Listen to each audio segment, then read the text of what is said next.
From the Opubco studios at Britton and Broadway, this is the OU edition of the Bedlam Nation Conversation with Jake Trotter. I'm Jenny Carlson. Jake, let's start with some baseball. Big 12 tournament last week. Sooners did not win the championship, didn't make it to the finals, but they are a national seed now in the NCAA tournament. Talk about the road ahead for the Sooners. Well, I think the national seed could have gone either way. Some people thought Florida State, Ole Miss deserved the national seed over OU, but they got the number 7 based on their RPI and the fact they finished second in a pretty good conference in the Big 12. And looking at their regional, I think they got a pretty good draw. There are a lot of tougher regionals out there. I mean, and what's interesting about it is they played all 3 teams in this regional. They played Arkansas and lost at Fayetteville on a freak play at the end. They split a doubleheader actually at Washington State early on in the season, and then they thrashed Wichita State in Wichita and in Norman. So looking at that first game, you got to feel pretty good about Wichita State. They're not the Wichita State we've seen in the past, not as talented a team, and you can tell by looking at Kansas and Kansas State and what they've done this year. They've gotten the good players out of that area, and Wichita State has not. But on the other side of the bracket, I mean, Arkansas is a team that, traditional as powerhouse. They're going to bring a lot of fans from Fayetteville. They travel well. And that's going to be interesting if it gets to that point. When the news of the regionals came out, or the 16 sites, only 2 Big 12 teams on there, I think some people thought, this may not bode well for OU getting a potential super regional site. But Big 12 gets 8 teams in. Things actually turned out about as well as could be expected for the Sooners, all things considered. That's what the committee did. They really didn't give the Big 12 a lot of regional sites. Like you said, too, people thought Kansas State and Missouri had a chance to be one of the 16 host sites. But what they did is, we'll give you a lot of teams. And the Big 12 had as many teams as any league. I think the SEC also had 8. And really, Baylor and Oklahoma State were borderline picks. I mean, Baylor, made the conference tournament, but they had lost 12 of 14 coming in, 10 straight conference games, a school record. They did pretty well in the tournament, beating Texas. But they were a team people thought, well. And then you look at Oklahoma State, a team that didn't even make the conference tournament, really struggled in the Big 12. But like Baylor, did very well during the non-conference, beat Cal State Fullerton, who was a national seed, beat Texas, beat OU. And, those 3 wins are as good as anybody has, and their RPI got them in. So it was a really good regional selection show for the Big 12. Definitely. Let's turn our attention to football.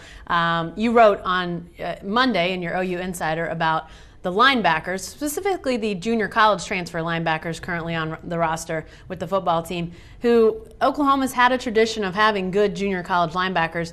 The group that came in last year, still yet to be determined what their legacy will be. Talk a little bit about those guys, and as this team moves forward, how they could fit into what the Sooners need to do in the fall. Well, JUCO linebackers were a really big part of the Stoops era and what they built. It started with Torrance Marshall, and he wasn't an instant star, but by the time he left college, he was the Orange Bowl MVP. He was a terrific college linebacker.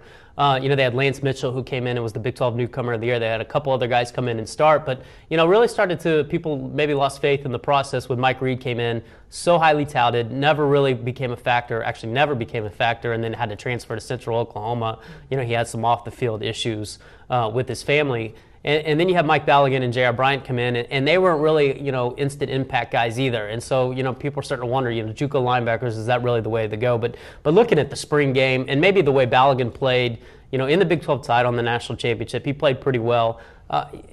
They look like they're primed to really have breakout seasons as seniors. And, I think it's a lot to expect JUCO guys to come in June and be ready to play in, late August, early September. And I think that having an offseason to really study the system. It's a very complex system from what all the guys say at linebacker under Brent Venables, and I think that's really going to pay off for them. Athleticism has never been questioned. I mean, Bryant and Ballaghan are as athletic linebackers as you'll see, but they were just always lining up wrong. They were going in the wrong spots, wrong lanes. To meet the ball carrier, and that was a big liability for that team, and that's why they ultimately went with Austin Box, and why Travis Lewis ended up beating Mike Ballaghan out at the outside linebacker spot when Austin Box went down. So, but I think they have a chance to really have a great impact on this team next season, which would make this linebacking core unbelievably deep.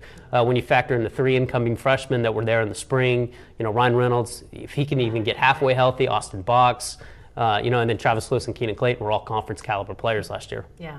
Let's turn our attention to the other side of the ball for the Sooners. News broke late last week that Alex Williams, a guy that was expected to be in the rotation on the offensive line, has left the team. Where does that leave the offensive line right now? Really was a bad loss for OU. I mean, they've had 3 interior linemen leave since the end of last season. Cody Cook, Jason Hannon, and now Alex Williams.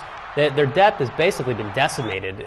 from the guard center guard spot. They're okay at tackle right now, but they're going to have to do something. I mean, they don't have any scholarship guys as backup interior linemen. Brian LePack was a walk-on from Colorado State.